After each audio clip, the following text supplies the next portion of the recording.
All right, Jesse on Fire. Welcome back to the channel. So we're going to talk about Jon Jones today. And the reason why I chose this topic is because I'm on a streak of doing really profound videos that have real societal implications.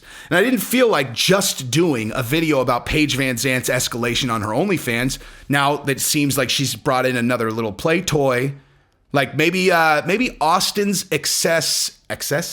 maybe Austin's access to female bodies that he's allowed to play with has increased, if I was going to guess, based on her OnlyFans, because she has some co-stars now. Things have really escalated there. I'm not gonna lie. I just, today I was like, well, let's see how that's going. I don't even remember why I was looking. Probably not because of the super hot pictures that she put on Instagram. That's probably unrelated, actually. But yeah, I just wanted to see what was going on. I was like, whoa, things have really taken a hard turn in this direction since I was last year. So I was going to talk about that. And I was like, I don't know, man. I just did this hour-long video about Rogan getting cracked for dropping N-bombs. And then I just did this really profound video about Sean Strickland and him demonstrating who's at fault for cancel culture. I don't want to just do something about, the potential that Austin's having a really double good time versus his normal. Like if I was going to guess based on these videos, I'd be like, I think Austin might be a very lucky man, like doubly as lucky as he was before this new girl became a part of their polygamy.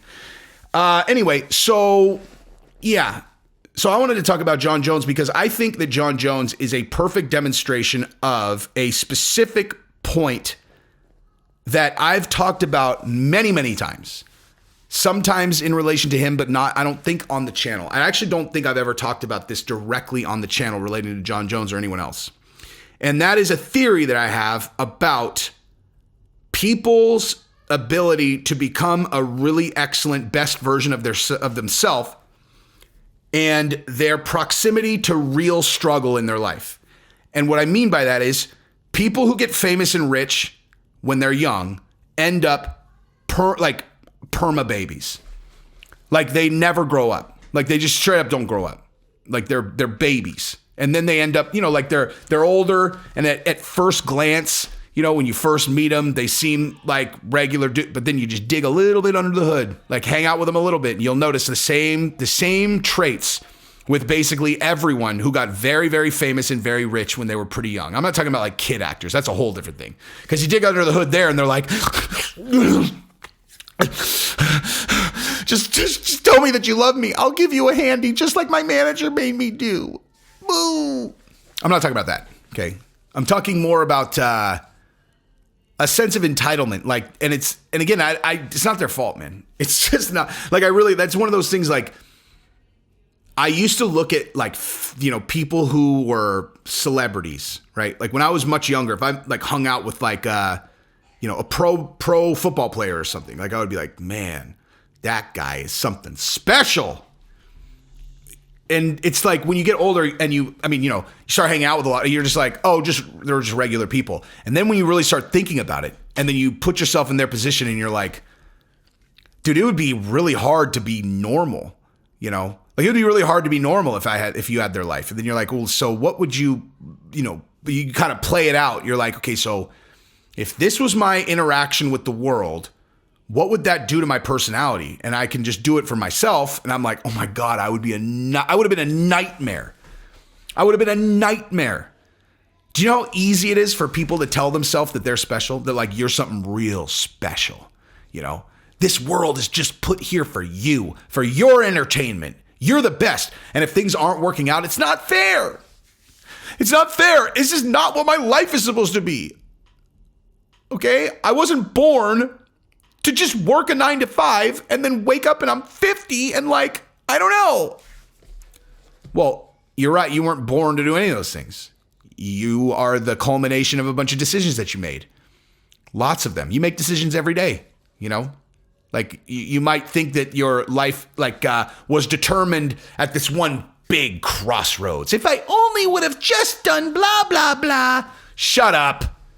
Okay, that's not accurate. Okay, there's no crossroads. You either made a decision that you were going to commit to something and then you did the thing that it was going to take every single day to get there, or you didn't. Okay, but But yeah, so you think about the ease that people can tell themselves a story about them being special and, this world's for them. And then put yourself in the position of someone who's a professional athlete, superstar, rich, famous, in their 20s, early 20s, as an example. Because here's my theory. I think that people in general, especially dudes maybe not especially dudes, but dudes maybe be a little bit more prone to this. I think the second that they get famous and rich, their development completely ceases. I think they get stunted in their growth. Like they just get stunted. And the reason for that is because, in my opinion, in my experience, growth happens when you face adversity, right? Like you face adversity and you have to think about how did I end up here? Why am I dealing, I'm uncomfortable. I'm unhappy. I'm unhappy with what I'm having to do. This situation is not good. I don't like it. How did this happen? And then you have to think about it, because ultimately, like I said, this world's not for me. Jeez, that's racist. What? It's racist. It makes me feel better. If someone's a bad person, it makes me feel better. Shut up. Go make better decisions. Go kill a fish, you weirdo. Jeez. But, introspection. How did I end up here? Okay. Now, obviously, there are circumstances that are just absolute blind luck, or luck or bad luck, right? But usually when it comes to a person's station in life, a lot of decisions got you there. And if you're in a bad one, you have to figure out how you got there. And then you recognize things that you do that are not healthy for you, not healthy for other people around you, and things that you could do better that would probably result in better outcomes, right? So what is the incentive to play that game with yourself if everything is handed to you? You're all, oh God, I barely even trained for that fight and I still kicked the shit out of the number 2 guy in the world. Oh man, it's just easy. It's like, they're all, hey, what do you feel like doing tonight? He's like, having sex with 3 girls. They're all, having sex with 3 girls? That's ambitious. He's like, not really. Hold on. Yeah. Hey, 7 o'clock, my house. Yep. 8:30, my house. Boop, boop, boop, boop. 10. All right. Yeah, girl. Of course. Yeah, you're the only one. Of course. Oh, what you guys think I should go for 5 or what? Go for 5? Should I go for 5? They're all, I don't know. Are you Austin? Hey, just kidding. Anyway, but yeah. So I mean, what about that is going to have somebody go, gosh, I really need to figure out what's wrong with my life. They're like, hey, you guys want to take a vacation next week? They're all, of course I do. Where do you guys want to go? He's like, how about the south of France? And then we hit the British Isles and then we do French Polynesia. And then they're like, how are we going to get there? He's like, we'll fly on a jet. They're like, I can't afford that. He's like, oh, I can afford that. Oh, you guys can't afford that? You're not the world champion? You're not the champion of the world? Jeez. What have you guys been doing with your time? Oh, everything just works out for me. I don't know what it is, man. I don't know. It's just like life just folds to my whim. So again, why would a person like that change? Everything they want is at their fingertips, right? Now, fast forward, okay, and all of a sudden that person falls in love. They get married. They love this girl with all their heart. And they really love the girl. And then they can't help themselves. They're still kind of banging 3 girls a night sometimes when they're on the road. It's and then all of a sudden the lady finds out and she's gone. And she's gone for real. This is a good woman that's I told you what would happen if you ever fucked around on me. She's gone. Then that guy sits in a room and feels that loss, that crushing loss. He knows he can't get her back. She's gone for sure. He can never get her back. Can't ever have her back no matter what. Then all of a sudden it's man, what was I doing? What the fuck was I doing? I was just taking and taking and taking. I was disrespecting her every time that I didn't even think about it. It was just it didn't even cross my mind that this could actually be the outcome. I just did whatever I wanted because I thought that I always get to do what I want. It's yeah, no, you don't, dude. You don't always get to do what you want. Now, how would he have realized that if the girl just stayed with him all the time, right? Hardship equals growth. Become a better person. So if you're Jon Jones, as an example, right? And you're the youngest world champion ever, there's no guy, basically like you got like 3 people on earth that could beat you in a fight. You got millions of dollars. Everybody knows who you are. And you get whatever you want. Why on earth would you have any reason to evolve as a person? Right? And so the reason I'm bringing this up is because I'm actually bullish on Jon's potential return. Okay?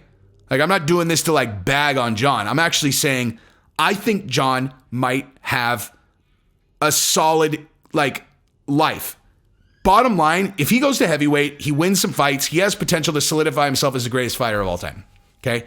That's just truth. Okay? If Jon Jones, especially after being out for multiple years, okay, multiple years, if he comes back at heavyweight and he wins the title, even if it's an interim title against Stipe, who knows what's going to happen with Francis? Who knows, right? Who knows? I like to think that Francis and Jon are going to fight. I think they will at some point. Well, I mean, honestly, I think that's actually more on Jon than it is on Francis. You know? Actually, I know that. Actually. I know that to be true. Francis is down to fight Jon. His team, down to fight Jon. It's just, Jon has to agree to fight. Jon has to be there when it makes sense, you know? But like, either way though, if Jon, like while Francis is getting his knee worked on, if Jon comes back, beats Stipe, knocks him out, wins the interim title, you're having a hard time convincing anybody he's not the greatest, man. And in a lot of cases, the greatest whatever of all time is an extremely troubled person, right? Jon has tremendous impulse control problems. Like he has tremendous impulse control issue. What? Just like I have such incredible command of the English language. What did those words that you said communicate the thing you were trying to say? I think so. I don't think that's how an English teacher would have communicated it, but I think everybody got I was trying to say that he can't control his impulses. Like he has an impulse, he just does something. Has an impulse, just does something. Gosh, well, how do you know that? Guess how I know that. Anyway, he should do some heavy psychedelics. He will learn. Don't do that, dude. The thing that you were going to do, don't do that. Okay? Don't do that. The psychedelic that I did that changed my life, or, in addition to tremendous hardship that made me evaluate my life, I got to do a psychedelic where I got to see the outcomes of the things that I did. Where it was like, oh, you know that thing you do? Do you want to see? It was literally like, have you ever seen the movie Scrooged? Like Scrooged or whatever, like, where like the ghost of Christmas past takes Scrooge and it's like, here is your life here. And like they go to the future, they go to the past, they show the present, all that. So that's basically what my experience was. And it was like, hey, you know this thing that you do? You know that? So let me show you what happens if you keep doing that. And it was like, here it is. Here's your life. This is exactly what will happen. And this will happen. And I was like, never again. Never again. Ever. Fucking never. Anyway, we could talk more about that offline, but there definitely are psychedelics that can really improve your life. So anyway, impulse control problems, right? So I just think that it's notable to watch people, because anybody, when they get famous and rich, lose all incentive to do any self-exploration. Everyone loves you. Everyone wants to hang out with you. Everyone wants a piece of you. The things that you're not getting, generally you can blame externally. I'm not getting enough money. That guy's fucking me. Like I think very few people are, who are rich and famous and they want a bigger contract, are like looking internally, like, gosh, dang, man, if I would have just only done blah, blah, blah, I would have gotten a better contract. So again, if Jon has taken this period where he was out and not only been developing his body, but also kind of developing his mind, quits drinking, whatever, he's a smart guy. Like Jon is a smart guy. And I get it, you guys. I know. Once there's an incident where a dude potentially put a hand on a girl, the army of commenter bots, not bots, but commenters are like, there's no forgiving that. He can never come back. He's a bad person. And I'm like, I don't deal in absolutes, man. I just don't, unless you touch a kid, you know? If you touch a kid, there's no coming back for that. You have forfeit the rest of your life. Like, we only have a handful of years on earth. If you touch a kid, it's like, wow, well, that was a bad investment on your part, because what just happened is you lost all your money. You lost everything, because now you're going to die, you know? That's it for you. I hope it was worth it. Hope it was worth it. Now get on your knees, close your eyes, count backwards from 10. Anyway, so this video sprawled. I think I made my point, right? Hardship equals growth. Jon Jones has now faced some hardship, and maybe he's going to come back stronger. I hope so, because I root for everyone in the MMA community except for Josh Fabia. He's not in the community. Fuck you, Fabia.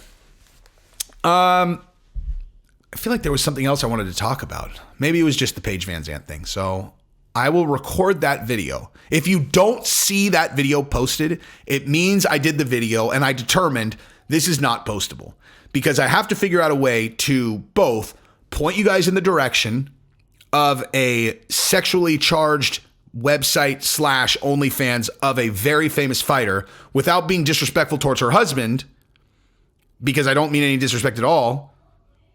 I actually commented on one of his pictures, and the only way I did it, I was like, hey, I just directed the comment to him. It's like, this is your property that you've, allowed to do this. I would imagine you guys are printing money on this thing, because the quality of the images and videos seem to be increasing. I would love to see how much money they're making. I really would. You know what? I'll do another video on it. I was going to just do it now, but I'm not going to. Peace.